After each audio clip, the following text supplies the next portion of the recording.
खुलुमबाय बेयो बड'लेण्ड इंखं टेलिभिजन दिनै 28 डिसेम्बर 2022 बुधबार खालि सानसेनि बरादखौ नोंथांमोननि खाथियाव लाबोदों आं सदानन्द दैमारिया।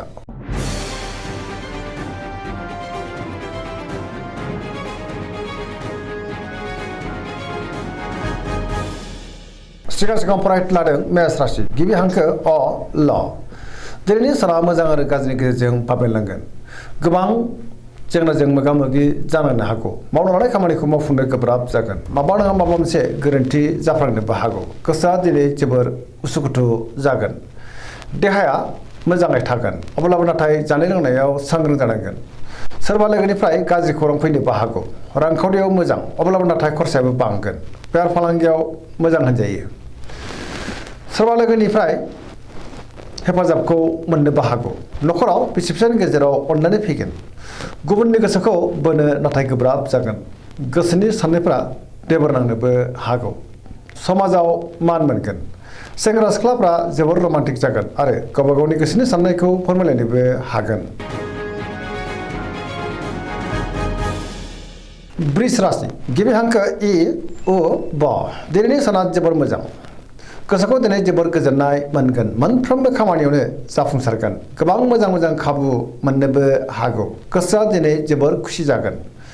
गोसोनि बोलोआबो बांनो हागौ। मावनो लानाय खामानिखौ थि समावनो आरो गोरलैयैनो मावफुंनो हानानै गोसोआव गोजोननाय फैगोन। रांखावरियाव मोजां होनजायो। बेफार फालांगियावबो मोजां आयाबो दिनै बांनो हागौ। नखराव बिदा फंबायनि हेफाजाबखौ मोननो हागोन। बिमा बिफानि अननाय आरोफोरखौबो मोननो हागौ। बिसि फिसायजों मोजां सोमोन्दो थागोन। देहाया दिनै मोजाङैनो थागोन। जायखि खामानि मावा मानो मोनफ्रोमबो खामानिखौनो दिनै गोरलैयैनो मावफुंनो हागोन आरो सिगांनि बबेबा आद्रा खामानियाबो मावफुंजानो हागौ। गोसोनि साननायफ्रा दिनै मोगथाङाव जाफुंनोबो हागौ आरो पजिटिभ एनार्जिनि गोहोमबो गोग्लैगोन। मिथुन राशि गिबि हांखो क स दिनैनि साना बारा मोजां नङा। गोसोखौ दिनै जोबोर उसुखुथु मोननो हागौ। नेगेटिभ एनार्जिनि गोहोमबो गोग्लैनो हागौ। सांग्रां जानाया गाहाम।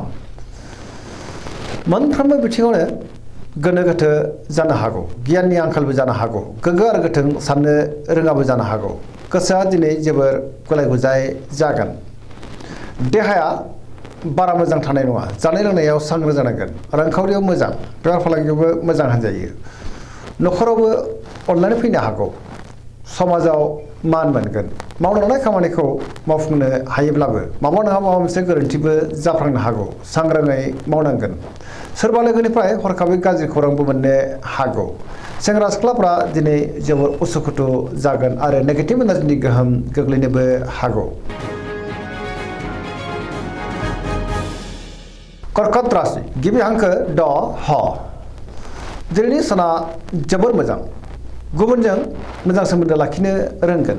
माबा नङा माबा मोनसे मोजां खौरां फैनोबो हागौ। गोसोआ दिनै जोबोर खुसि जागोन। गोसोनि साननायफ्रा जाफुंनोबो हागौ। सोरबा लोगोनिफ्राय मोजां खौरां फैनोबो हागौ। गोसोआव दिनै गोग्गो आरो गोथों साननाय फैगोन। पजिटिभ साननो रोंगोन। मावनो लानाय खामानिखौ थि समावनो आरो गोरलैयैनो मावफुंनोबो हागोन। रांखावरियाव मोजां बेफार फालांगियावबो मोजां होनजायो। नखरावबो दिनै अनलायनाय फैगोन। समाजाव दिनै लोगो लेवा बांनो हागौ। देहाया दिनै मोजाङैनो थागोन। गुबुनजों मोजां सोमोन्दो लाखिनो हागोन। गुबुननि थाखाय गोबां मोजां खामानि मावनानै होनोबो हागोन। फरायसाफ्रा दिनै फरायनायाव गोसो दुंखांगोन आरो मोजां फिथाइ मोननोबो हागोन। पजिटिभ एनार्जिनि गोहोम गोग्लैनो हागौ।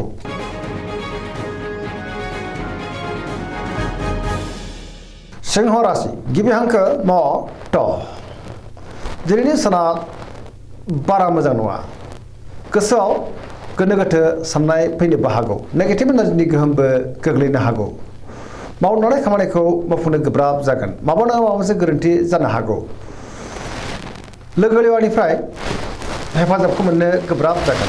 बहाबा दावबायनो एबा हान्थिनो खाबु मोनगोन आरो मोजाङैनो हान्थिनोबो हागोन। रांखावरियाव मोजां बेफार फालांगियावबो मोजां होनजायो। गोसोनि साननायखौ गुबुननो फोरमायनो गोब्राब जागोन। माबा नङा माबा मोनसे गोरोन्थि जालांनो हागौ। नखराव दिनै अनलायनाय फैगोन। समाजाव मान मोनगोन। गुबुननि गोसोखौ नाथाय बोनोबो हानाय नङा। देहाया मोजाङै थागोन। गुबुननि थाखाय नाङा फाङा जेंनायाव गोग्लैनांनोबो हागौ। सोरबा लोगोजों थगायजानोबो हागौ। सांग्रां जानाया गाहाम। नेगेटिभ एनार्जिनि गोहोम गोग्लैनो हागौ। कन्या राशि गिबि हांखो फ ट दिनैनि साना जोबोर मोजां गोसोखौ दिनै जोबोर गोजोननाय मोनगोन गोथों आरो गोग्गो साननो रोंगोन गियाननि आंखाल जानाय नङा रांखावरियाव दिनै जोबोर मोजां होनजायो बेफार फालांगियावबो जोबोर मोजां मुलाम्फा मोनगोन देहाया दिनै मोजाङैनो थागोन सोरजोंबा बाख्नाय जानो हागौ नखराव बिसि फिसायनि गेजेराव अनलायनाय फैगोन गोबां खामानियाव दिनै मुखुब थागोन आरो पजिटिभ एनार्जिनि गोहोमबो गोग्लैगोन मोनफ्रोमबो खामानियावनो दिनै जाफुंसारनो हागोन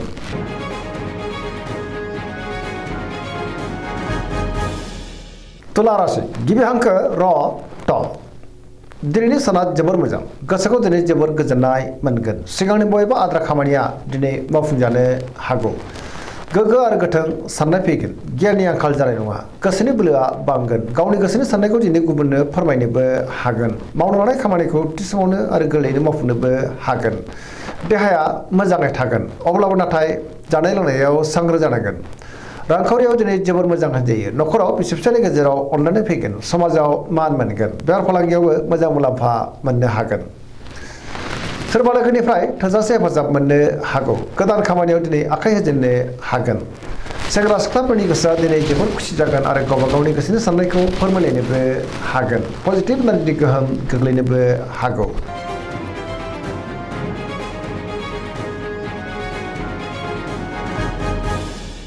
वृश्चिक राशि गिबि हांखो न स दिनैनि साना जोबोर मोजां गोसोखौ दिनै जोबोर गोजोननाय मोनगोन गुबुननि थाखाय गोबां मोजां खामानि मावनानै होनोबो हागोन समाजाव लोगो लेवा बांगोन आरो सोरजोंबा बाख्नाय जानो हागौ पजिटिभ एनार्जिनि गोहोम गोग्लैगोन सोरबा गोजाम लोगोजों बहाबा लोगो मोनज्लायनाय गोसोआ दिनै जोबोर खुसि जागोन गोसोआव गोथों आरो गोग्गो साननाय फैगोन गियाननि आंखाल जानाय नङा मावनो लानाय खामानिखौ थि समावनो आरो गोरलैयैनो मावफुंनोबो हागोन सोरजोंबा बाख्नाय जागोन गुबुननिफ्राय थोजासे हेफाजाब मोननो हागौ गोसोनि साननायफ्रा जाफुंगोन गोसोनि बोलोआबो बांगोन गुबुननि थाखाय मोजां खामानि मावनानै सोरजोंबा बाख्नाय जानो हागौ नखराव अननानै फैगोन रांखावरियाव दिनै जोबोर मोजां होनजायो अब्लाबो नाथाय खरसायाबो बांगोन बेफार फालांगियाव मोजां मुलाम्फा मोननो हागोन देहाया दिनै मोजाङैनो थागोन सेंग्रा सिख्लाफोरा गोसोनि साननायखौ फोरमायलायनो हागोन आरो गोसोआ दिनै जोबोर रमान्टिकबो जागोन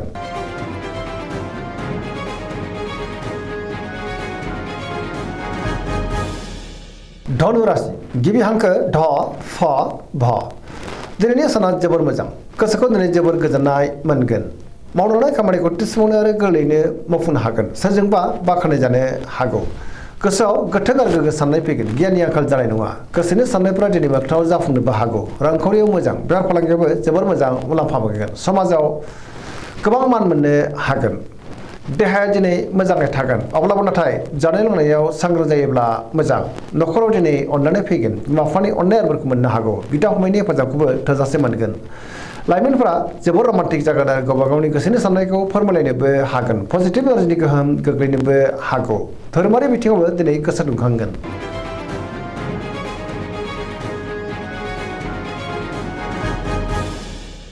मकर राशि गिबि हांखो ख ज दिनैनि साना मोजां आरो गाज्रिनि गेजेरजों बाबेनलांनो हागौ गोजोननि आंखाल फैनोबो हागौ गोसोनि साननायफ्रा दिनै टेबर नांगोन मावनो लानाय खामानिखौ मावफुंनो गोब्राब जानोबो हागौ रांखावरियाव मोजां अब्लाबो नाथाय खरसायाबो बांगोन बेफार फालांगियाव मोजां होनजायो गुबुननि थाखाय नाङा फाङा जेंनायाव दिनै गोग्लैनांनोबो हागौ मोनफ्रोमबो खामानिखौ मावफुंनो गोब्राब जागोन माबा नङा माबा मोनसे हेंथा नुजाथिनोबो हागौ नेगेटिभ एनार्जिनि गोहोम गोग्लैनोबो हागौ गोदान खामानियाव दिनै आखाइ होजेननो हानाय नङा नखराव बिदा फंबायनि हेफाजाबखौ मोननो हागोन बिसि फिसायनि गेजेराव मोजां सोमोन्दो थागोन सेंग्रा सिख्लाफ्रा गावबा गावनि गोसोनि साननायखौ फोरमायलायनो हागोन फरायसाफ्रा दिनै फरायनायाव गोसो दुंखांगोन आरो मोजां फिथाइ मोननोबो हागोन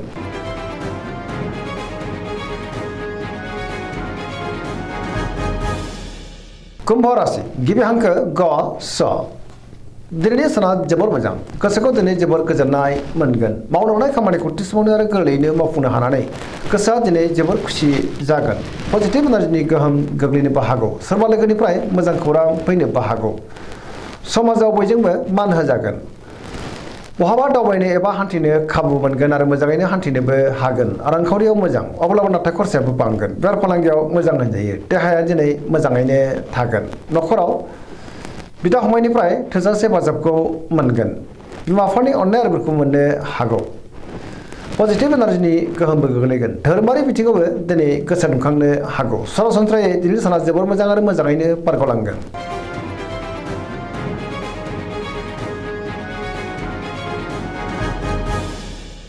मीन राशि गिबि हांखो ड स दिनैनि साना जोबोर मोजां। गुबुननि थाखाय गोबां मोजां खामानि मावनानै होनोबो हागोन। गोसोआव गोथों आरो गोग्गो साननाय फैगोन। गियाननि आंखाल जानाय नङा। पजिटिभ साननो रोंगोन। गोसोनि साननायफ्राबो जाफुंनो हागौ। गोसोआव बोलो बांगोन। मावलांनाय खामानिखौ थि समावनो आरो गोरलैयैनो मावफुंनो हानानै सोरजोंबा बाख्नायजानो हागौ। देहायाबो मोजाङै थागोन। रांखावरियाव मोजां, अब्लाबो नाथाय खरसायाबो बांगोन। बेफार फालांगियाव मोजां होनजायो। न'खराव बिसि फिसायनि गेजेराव अननानै फैगोन। सोरजोंबा बाख्नायजानानै गोसोआ दिनै जोबोद खुसिबो जागोन। सेंग्रा सिख्लाफ्रा गावबा गावनि गोसोनि साननायखौ फोरमायलायनो हागोन आरो जोबोर मोजां फिथाइ मोननोबो हागौ। फरायसाफ्रा दिनै फरायनायाव गोसो दुंखांगोन आरो मोजां फिथाइ मोनगोन। गुबुननि थाखाय गोबां मोजां खामानि मावनानै होनोबो हागोन आरो दिनै पजिटिभ एनार्जिनि गोहोमबो गोग्लैनो हागौ। सरासनस्रायै दिनै साना जोबोर मोजां आरो मोजाङैनो बारग'लांगोन। दिनैनि राशि फरायनाया एसेनोसै। जोबनायाव बेखौनो खावलायो जाहाथे नोंथांमोना सानफ्रामबो जोंनि बे बड'लेण्ड इंखं टेलिभिजनखौ नायबाय थायो आरो साबस्क्राइब खालामो, लोगोसे लाइक खालामो आरो शेयार खालामो। एसेनोसै, गोजोन्थों।